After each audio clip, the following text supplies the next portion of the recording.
Shalom, haleluya, haleluya. Tema firman Tuhan di hari ini, berkat sangat istimewa dan strategi mengalahkan iblis. Sekali lagi, berkat sangat istimewa dan strategi mengalahkan iblis. Banyak kita harus tahu, banyak orang Kristen yang belum tahu maksudnya strategi apa mengalahkan iblis. Dan salah satu strategi ini adalah rahasia surga yang kita akan dengarkan pada malam ini. Hari ini tanggal 5 Februari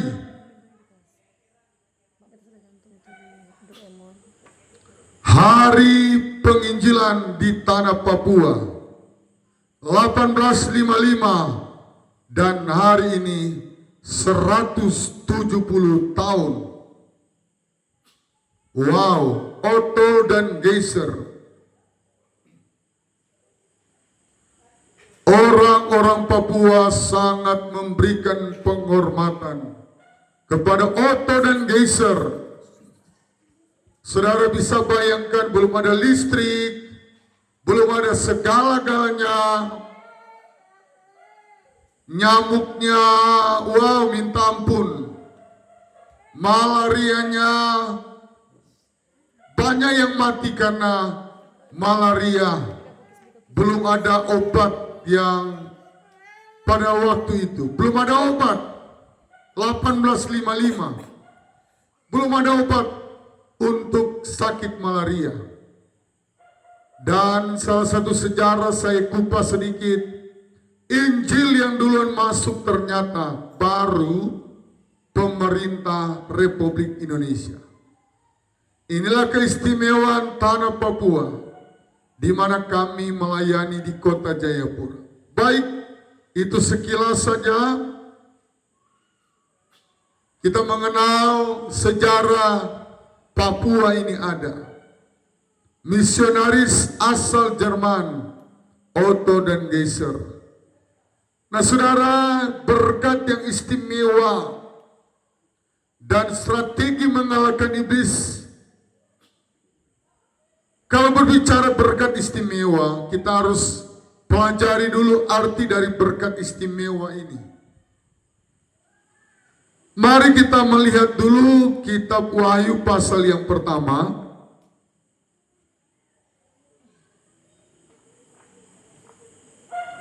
Wahyu pasal yang pertama ya.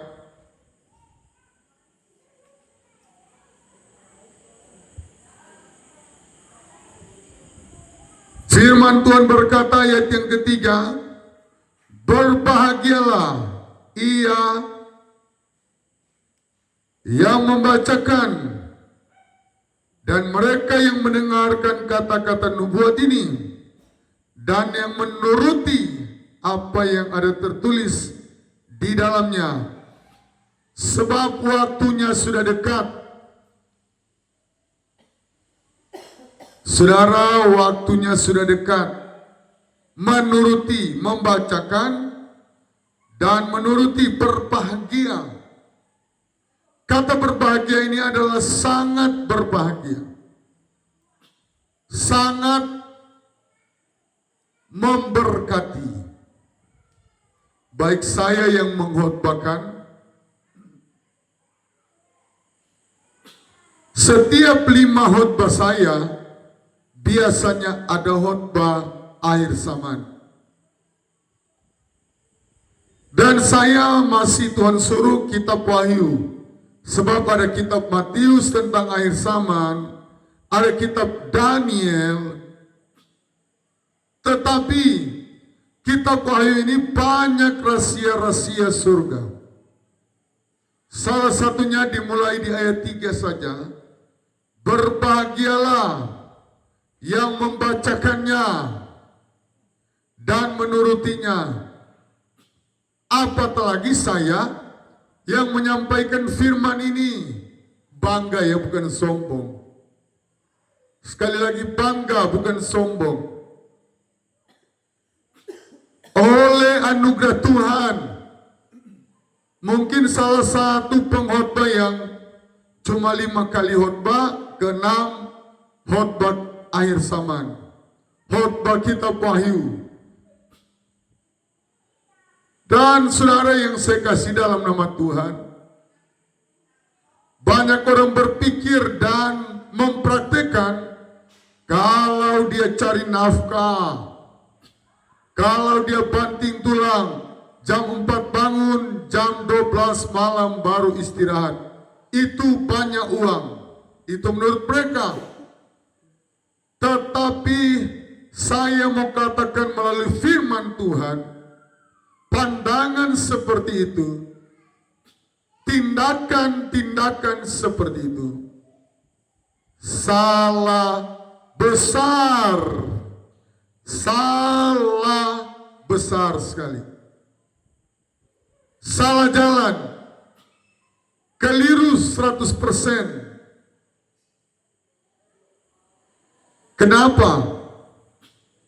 Karena Allah yang kita sembah, Dia memberikan kepada yang dicintainya pada waktu tidur.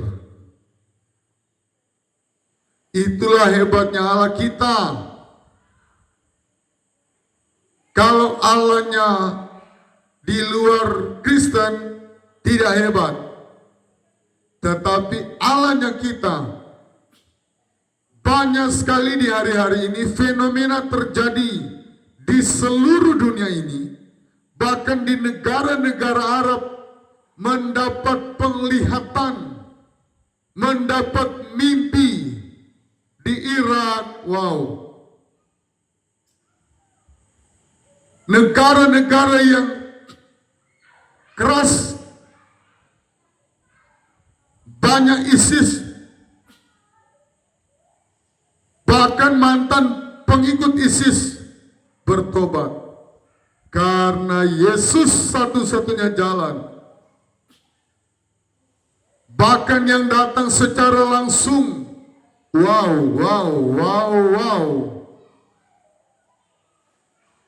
Jadi yang masih meremehkan Alkitab,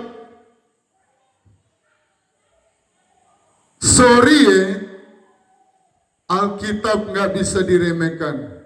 Tapi banyak sekali yang meremehkan. Sebagai pengkhotbah saya harus sampaikan, tidak rugi engkau ikut Yesus.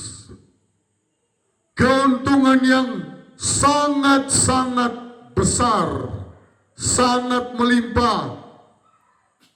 Sebab Yesus kalau memberkati orang, bukan cuma 30 kali ganda, 30 kali lipat, bukan cuma 60 kali lipat, tetapi ada 3 macam berkat Tuhan, yaitu 100 kali lipat. Engkau kasih 100.000 kali 100 kali lipat. Saudara bisa hitung sendiri. Kitab Wahyu ditulis oleh murid yang bernama Yohanes di Pulau Patmos. Ketika dia dibuang, dianiaya lewat dibuang. Aniaya salah satu tersiksa. Paling menyakitkan kalau dibuang sendirian. Di sana mungkin ada binatang buas. Tidak ada kenyamanan. 0,1% orang kalau dibuang di satu pulau, hanya sendiri dia di sana. Tidak ada 2 orang. Lain cerita kalau 2 orang. Oh pasti ada kesenangan, apalagi kalau istrinya. Tetapi dia seorang diri. Inilah definisi dari mengikut Yesus. Biar gunung-gunung kan ku daki. Ya, jadi biar gunung-gunung, biar keluarga membenci kita, banyak yang masuk Kristen dari agama seberang, agama lain, bahkan mau diancam dibunuh, mau dibunuh dengan tindakan nyata, tetapi mereka bahagia menjadi pengikut Yesus Kristus. Mari kita lihat ayat pokoknya. Wahyu pasal 20. Jadi kita tahu bersama Wahyu hanya di pasal 22 dan ayat yang terakhir adalah ayat yang ke-21. Kita harus tahu cerita akhir dari dunia ini.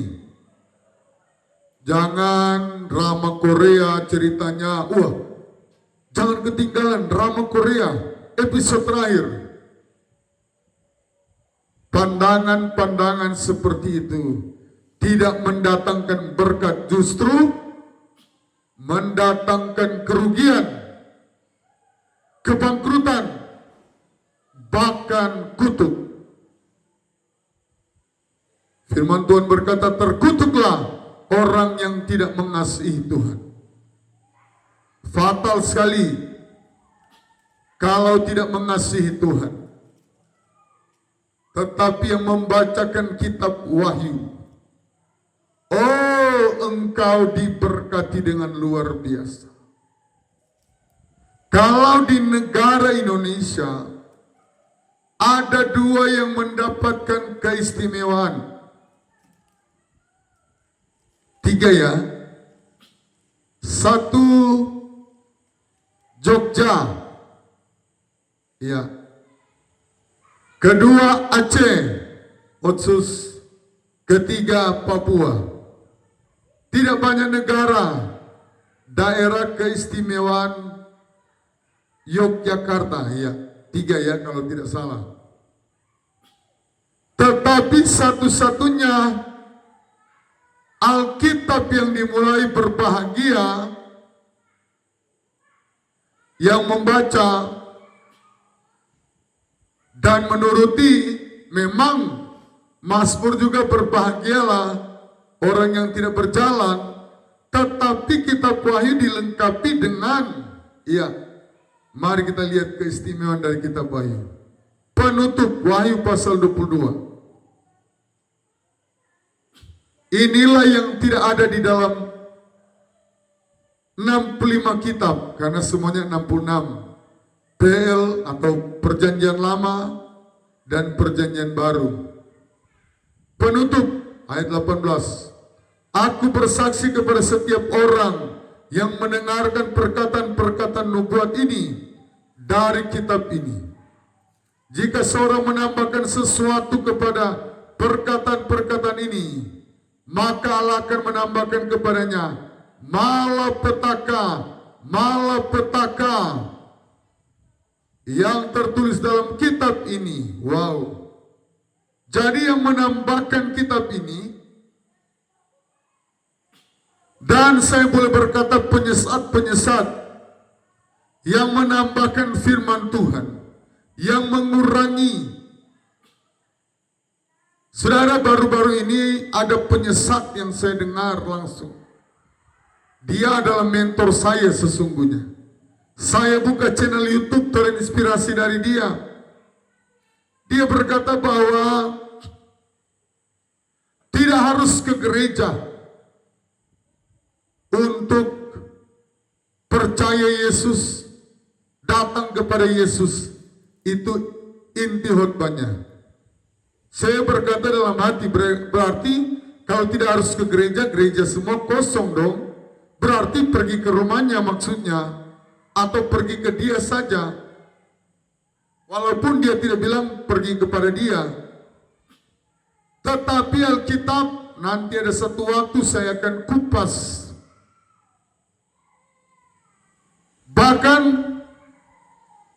kenapa Raja Daud dipilih Tuhan sangat menyenangkan, karena ada kerinduannya untuk membangun bait suci. Jadi Alkitab berkata malapetaka.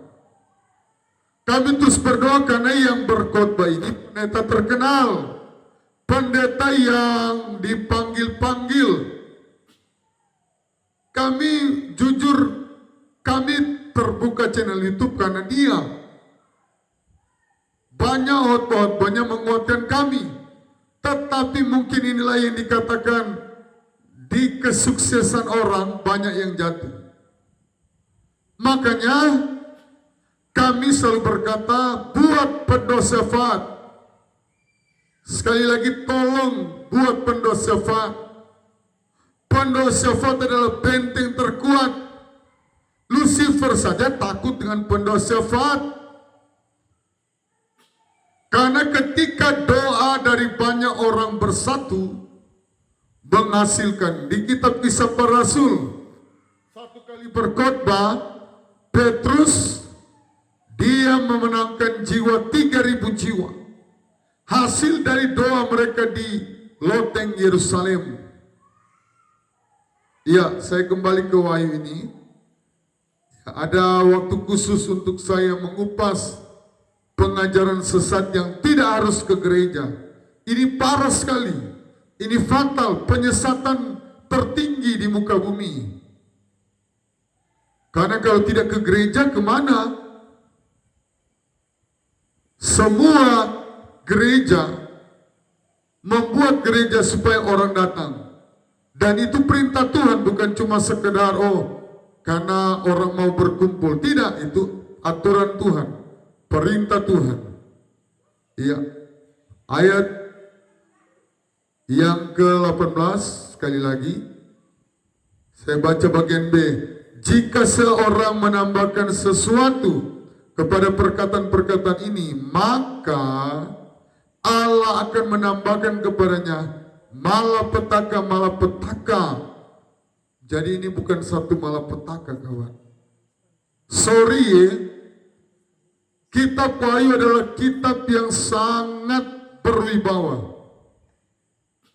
Bagi yang meremehkan, saya percaya malapetaka secepatnya datang.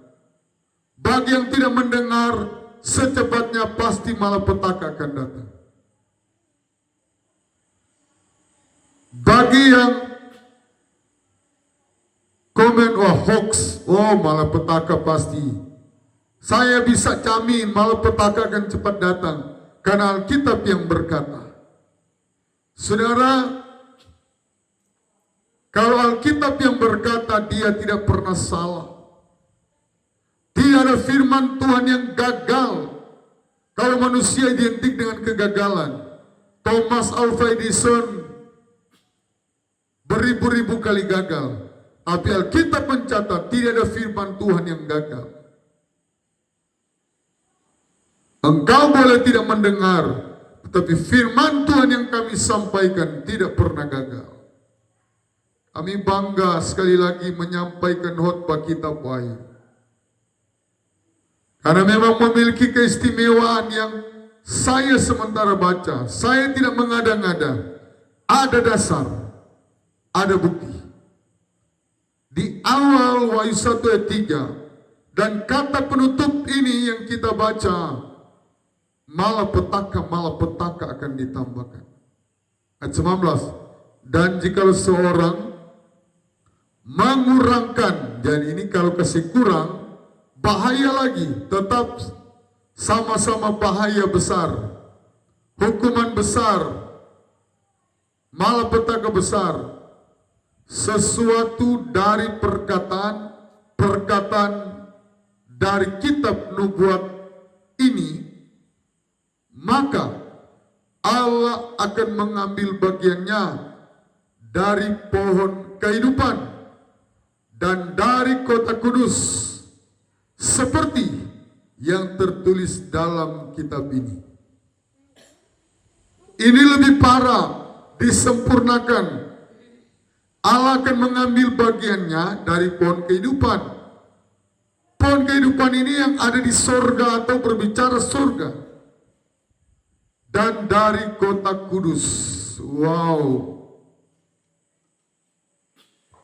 Saudara yang selalu meremehkan firman Tuhan yang kami sampaikan, hati-hati kalau engkau tidak bertobat. Kami nggak perlu marah di engkau. Kami nggak perlu bentak, balas. Nggak perlu, kawan. Tetapi yang kami lakukan adalah memberkati dan mendoakan engkau. Yang terlibat komentar negatif, kami nggak perlu marah. Puji Tuhan, engkau sudah mendengarkan khotbah kami. Khotbahnya Tuhan. Kami bukan punya firman ini. Kami bukan owner, bukan. Sekali lagi, kami bukan owner. Yesus yang punya firman Tuhan ini. Hati-hati kalau meremehkan. Hati-hati kalau menganggap enteng. Karena firman Tuhan itu berkuasa sekali. Saudara yang Tuhan Yesus kasih, Allah kita memang Allah yang penuh dengan kasih. Tetapi kalau meremehkan firman, dari kitab Amsal, orang yang meremehkan firman akan menanggung akibatnya. Wow. Dari kitab Amsal saja, PL, Perjanjian Lama, ribuan tahun yang lalu ditulis, sudah dimarah, dilarang. Tetapi yang menuruti firman Tuhan, berkat yang sangat istimewa. Saudara, saya waktu di Tangerang berdoa, Tuhan, saya berhari ulang tahun tanggal 25 Maret. Tanggal 1 saya sudah berdoa. Saya baku tolak kesaksian saya menjadi hamba Tuhan. Tuhan, orang Manado ini jago makan. Terkenal di seluruh Indonesia, jago makan. Jadi kalau mau jadi pendeta itu, saya sudah dengar ratusan kali pendeta khotbah. 3 hari 3 malam harus puasa. Tetapi apa yang terjadi?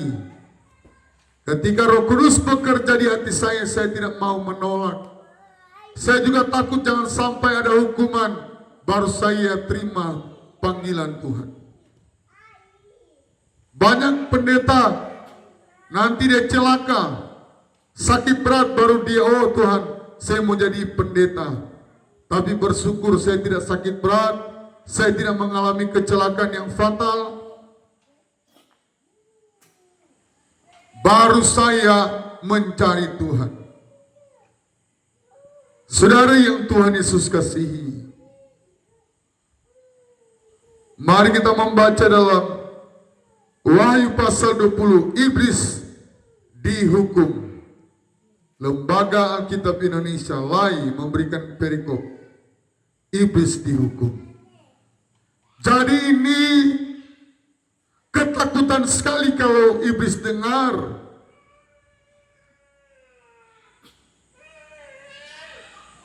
Di kitab Ayub saja iblis mau mencelakakan Ayub. Iblis tanya Tuhan, Tuhan, bukankah Engkau yang membuat pagar sekeliling sehingga Ayub nggak bisa disentuh? Di pasal 20 ini, kalau iblis dengar, rasanya saya punya bahasa dia mau kencing celana. Ini bahasanya ya, bukan seperti itu. Ketakutan sekali. Ketakutan sekali maksudnya. Karena kitab Wahyu inilah yang mencatat satu-satunya kitab yang mencatat secara jelas, terperinci, sistematis. Tidak ada kawin mengawinkan. Yang namanya najis tidak ada di surga. Ada pengajaran yang berkata pesta seks. Wow, ini pengajaran sesat. Di sorga tidak ada pesta seks. Namanya kudus. Berarti kalau pesta seks gonta-ganti. Namanya A, dia bisa main dengan 100 perempuan. Wah, itu namanya najis. Itu namanya dosa percabulan, kenajisan, persinahan. Mana ada? Jadi kita harus banyak mendengar firman. Pengajaran-pengajaran seperti ini adalah penyesat tertinggi di muka bumi. Mana ada pesta seks? Namanya seks duniawi, pesta seks. Tidak ada lagi sorga, tidak ada lagi kawin mengawinkan. Yang ada hanya kudus, memuji dan menyembah Tuhan. Mendengarkan firman. Jadi orang Kristen yang mengaku Kristen tapi tidak suka dengar firman, dipertanyakan mau masuk sorga, dipertanyakan. Saya pun meragukan, karena Alkitab yang berkata, bukan setiap orang yang berseru, Tuhan, Tuhan, Tuhan, masuk kerajaan sorga, kerajaan Allah. Malaikat yang melakukan.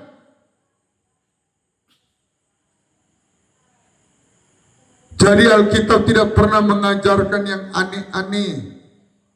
Mengajarkan sorga itu ada pesta seks.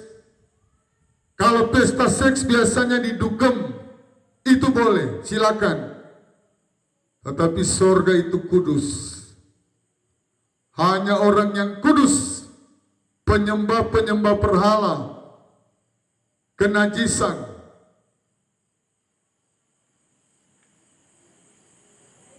Ya, nanti ada waktu saya jelaskan di sana. Tetapi iblis dihukum ayat yang ke-7. Dan setelah masa 1000 tahun itu berakhir, iblis akan dilepaskan dari penjaranya. Jadi selama 1000 tahun iblis masuk di penjara. Penjara yang sementara. Dan ia akan pergi menyesatkan bangsa-bangsa keempat penjuru bumi, yaitu peristiwa Gog dan Magog, dan mengumpul mereka untuk berperang, dan jumlah mereka sama dengan banyaknya pasir di laut. Jadi mereka diberikan kuasa oleh Tuhan. Kasih Frey, kumpul sudah orang, sampai banyaknya pasir di laut. Wah, nggak bisa dihitung ya. Hanya Tuhan yang bisa menghitung. Inilah yang terjadi, iblis dihukum. Mereka akan menyesatkan. Jadi memang istilah dari penyesat identik dengan iblis. Jadi pendeta-pendeta yang masih menyesatkan, stop. Kalau mau lanjut, silakan. Sorry ya. Pendeta Fani tidak bisa memaksamu untuk tinggalkan. Tetapi engkau berdoa, dan suatu saat Roh Kudus akan menyuruh engkau. Kalau Roh Kudus yang menyuruh engkau, engkau pasti terlepas dari penyesatan. Ayat 9. Maka naiklah mereka ke seluruh dataran bumi, lalu mengepung perkemahan tentara orang-orang kudus dan kota yang dikasihi itu. Tetapi dari langit turunlah api menghanguskan mereka. Jadi mereka berperang melawan tentara-tentara kudus dan kota yang dikasihi. Tetapi dari langit turun api. Wow. Jadi semua mereka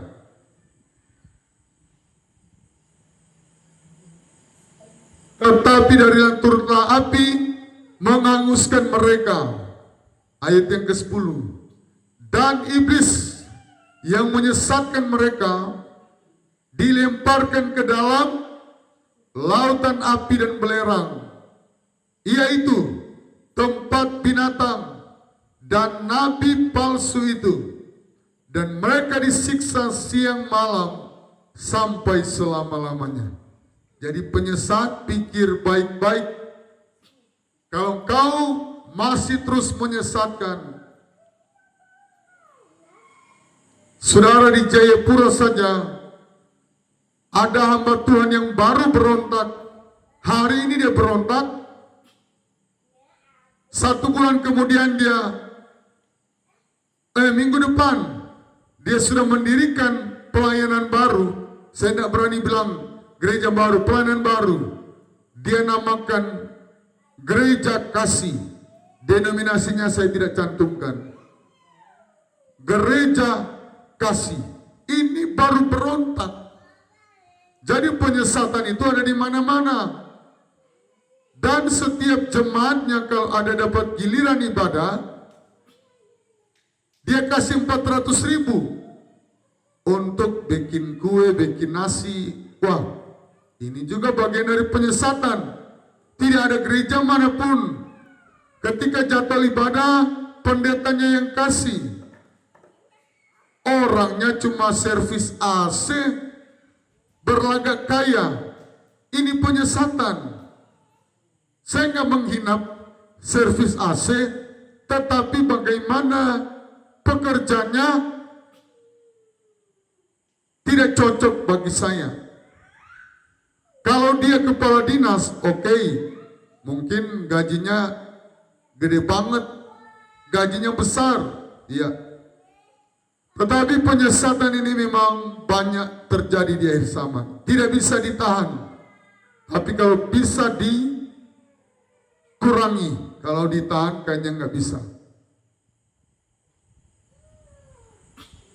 Ayat yang ke-10, dan iblis yang menyesatkan mereka dilemparkan ke dalam lautan api dan belerang, yaitu tempat binatang dan nabi palsu itu, dan mereka disiksa siang malam sampai selama-lamanya.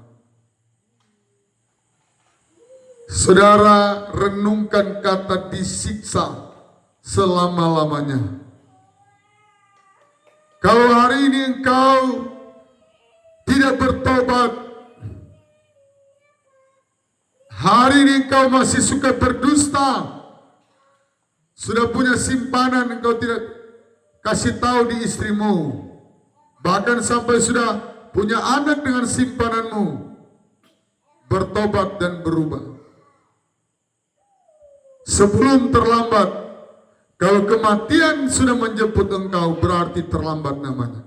Sekali lagi, kalau kematian menjemput engkau malam ini, besok hari, tidak ada waktu engkau bertobat, tidak ada. Hukuman yang terakhir, lain memberikan perikop, ayat yang ke-11. Lalu aku melihat suatu tata putih yang besar, dan dia yang duduk di atasnya, di hadapannya lenyaplah bumi dan langit, dan tidak ditemukan lagi tempatnya. Jadi langit dan bumi boleh lenyap, tetapi perkataan firman Tuhan ini, firman Tuhan dari Kejadian sampai Wahyu, tidak akan lenyap sampai kekal. Sampai kekal. Karena di surga kita akan selalu mendengarkan firman Tuhan. Jadi orang Kristen yang fugado, gampang fugado, orang Kristen yang gampang bosan di ibadah dengar firman, hati-hati. Dia bisa jadi alamatnya nggak di sorga. Karena di sorga tidak ada batas waktu memuji Tuhan.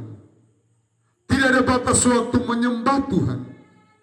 Tidak ada batas waktu mendengar firman. Karena di sorga adalah kekekalan. Bro, kita cuma transit Sementara semua manusia, mungkin hanya sebagian kecil saja ya, 5% yang tidak tahu kata transit, tetapi 95% tahu transit itu cuma singgah kalau di bandara. Kalau kami dari Jayapura ke Manado, transit di Sorong cuma setengah jam, paling tinggi lanjut ke Manado. Seperti itu. Sementara, jadi jangan berpikir, oh saya harus kejar harta sebanyak mungkin. Saya mau tambahkan orang Kristen yang pelit, suka mengumpulkan harta, pada umumnya penyakit yang ambil uangnya.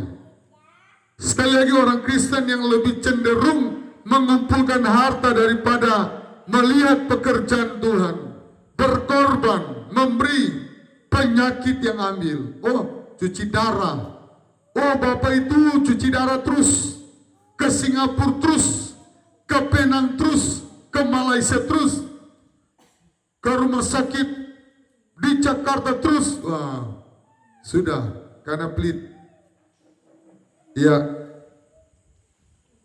Ayat 12. Dan aku melihat orang-orang mati, besar dan kecil, berdiri di depan takhta itu. Lalu dibuka semua kitab, dan dibuka juga sebuah kitab lain, yaitu kitab kehidupan, dan orang-orang yang mati dihakimi menurut perbuatan mereka. Jadi dibuka semua kitab, orang kecil, orang besar, orang kaya, orang miskin, dibuka. Saya mau tanya, perbuatan apa engkau hari ini? Kalau jahat, cepat-cepat bertobat. Di kami saja 19 tahun ada 4 kali pemberontak. Itu yang pimpin hamba-hamba Tuhan, kawan. Bukan orang biasa. Pak, kalau tidak hamba Tuhan majelis, saya mau katakan melalui khotbah saya ini, hamba-hamba Tuhan yang berontak, kalau tidak bertobat, saudara akan dihukum Tuhan. Dan kalau ada di antara yang dengar firman ini, engkau pernah memberontak di gerejamu, bertobat supaya tidak dihakimi. Ini jangan lolos, kawan. Jangan pikir, oh saya lolos, saya pasti tidak diketahui kejahatan saya. Mata Tuhan ada di segala tempat. CCTV cuma terbatas, tapi mata Tuhan ada di segala tempat. Engkau di lubang goa, ada mata Tuhan. Engkau di pesawat, di helikopter, di hutan, ada mata Tuhan di sana. Ya, sekali lagi ini sangat penting. Dan aku melihat orang-orang yang mati, besar dan kecil, berdiri di depan takhta itu. Lalu dibuka semua kitab, dan dibuka juga sebuah kitab lain, yaitu kitab kehidupan. Dan orang-orang yang mati dihakimi menurut perbuatan mereka, berdasarkan apa yang ada tertulis dalam kitab-kitab itu. Kami percaya kami sudah membuka 7 pelayanan, 7 gereja akan dibuka oleh Tuhan. Kami bangga karena kami lakukan itu, karena kami sangat mengasihi Tuhan. Tidak ada yang suruh kami, apalagi mau paksa, buka pelayanan. Justru kami waktu dilantik di Nabire, ketua daerah kami yang antar langsung ke Jayapura cuma dikasih modal 25.000. Ibu gembala sudah mengandung anak yang tertua. Tidak digaji organisasi. Pertama saya GPSI. Dan belum ada jiwa nol. Tetapi pengalaman di Pulau Patmos oleh Yohanes, justru kalau anak-anak Tuhan menderita melayani Tuhan dan dia tidak mundur, ada berkat yang besar. 7 pelayanan kami percaya berkat yang besar. 7 gereja. 1 gereja saja berkatnya sudah sangat besar. Tidak terbayang, tidak diukur, tidak dapat diukur. Betapa besar berkat yang Tuhan berikan bagi kami. Dan apatah lagi saudara yang like, mendukung kami. Pelayanan kami yang ke-8 di mana? Di medsos yang saudara sementara lihat. Pelayanan yang ke-8 ini, kami sangat menghormati orang-orang yang sudah subscribe, like, komen. Apatah lagi dia sudah menonton sampai habis dan membagikan. Kami angkat 2 jempol. Kami berikan penghormatan. Karena Tuhan akan memberikan penghormatan yang setinggi-tingginya. Waktu Hans Geisler, keturunan kecucu cicit 6 ya, dan Lukas Geisler yang datang dari Jerman disambut dengan luar biasa di Manokwari. Itu sudah keturunan ke-6 dan ke-7. Karena pahlawan Injil selalu dihormati di bumi, terlebih di sorga. Pahlawan Injil itu siapa? Barang siapa yang mengajak orang lain. Lewat khotbah saya ini, jemaat yang pertama mengajak orang lain, yaitu Mama Leandra dan Ketua Pemuda di hari Minggu ini. Upamu besar di sorga. Ajak orang lain. Bawa orang lain. Doakan, jangan egois. Hei orang Kristen, jangan egois. Saudara-saudaraku di channel YouTube kami, jangan egois. Jangan cuma mendoakan keluargamu, doakan seluruh bangsa. Tetanggamu, orang-orang yang menyakitimu, ampunilah dia.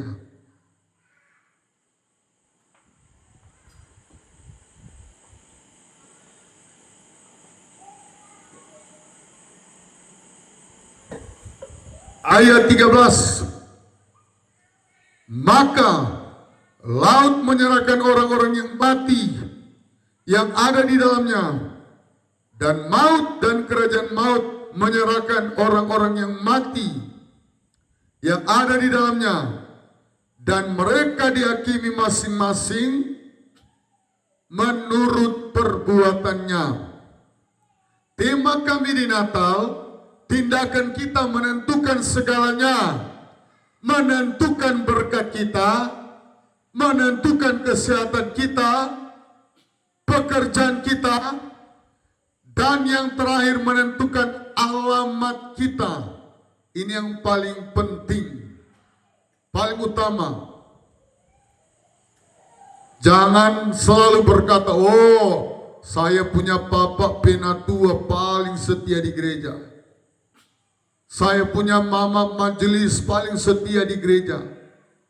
Saya punya keluarga pendeta-pendeta. Nggak menjamin kalau engkau tindakanmu tidak mau beribadah. Jahat. Bisa jadi alamatmu di api neraka. Bisa jadi. Karena Alkitab, dia tegas. Dia tegasnya artinya, kau salah ya salah. Dosa ya dosa. Ini adalah masih kesempatan kita bisa berubah. Kita bisa bertobat.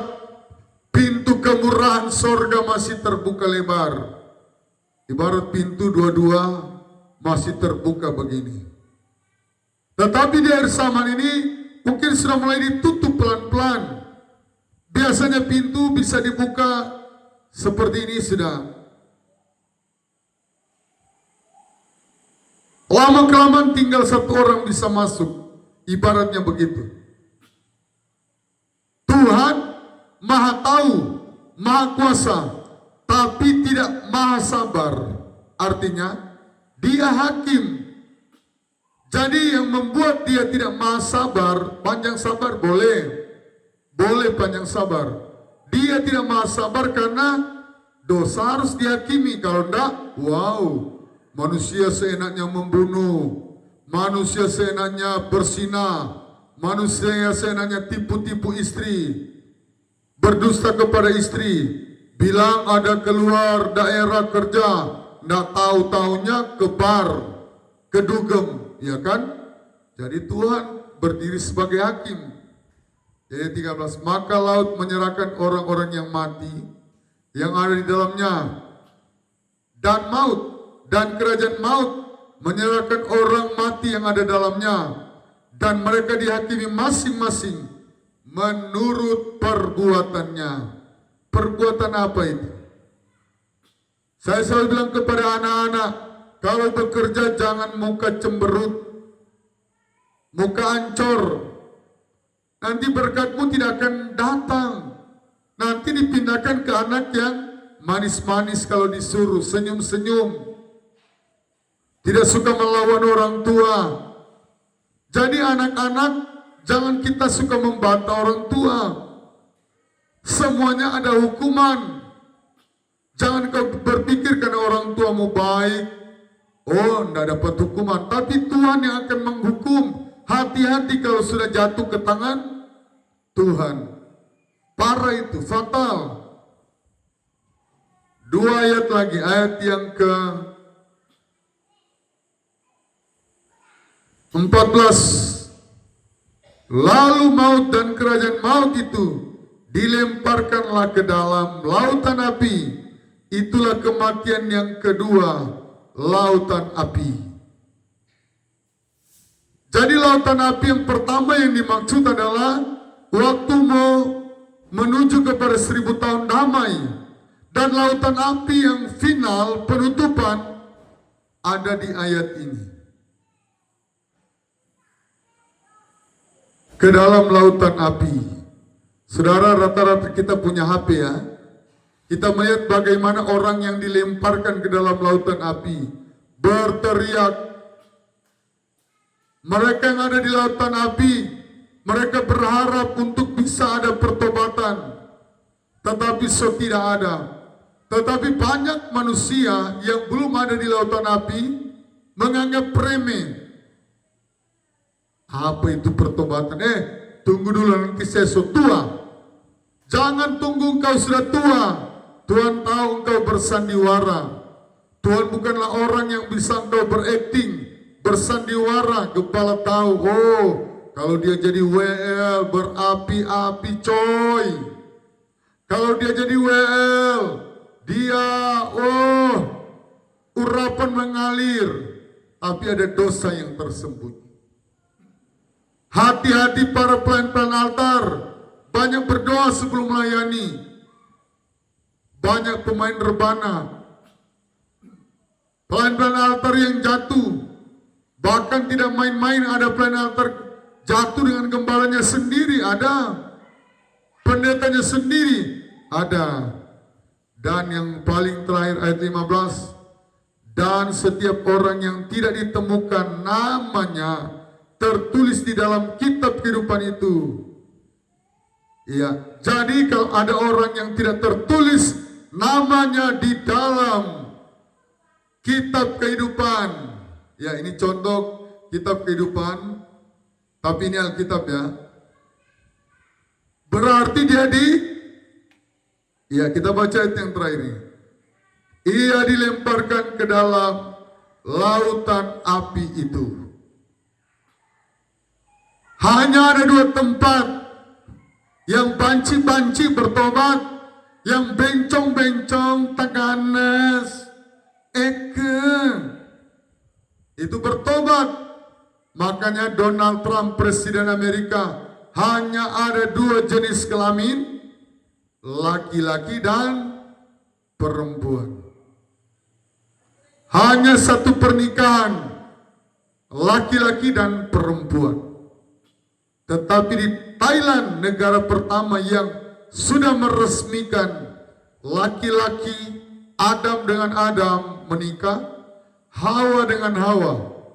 Alkitab mencatat yang boleh menikah Adam dan Hawa. Inilah tanda-tanda kiamat. Negara Thailand baru-baru menyetujui undang-undang sejenis bisa menikah. Dan saya percaya negara Thailand salah satu yang paling banyak penghuni neraka. Apatah lagi pemimpin mereka yang melegalkan.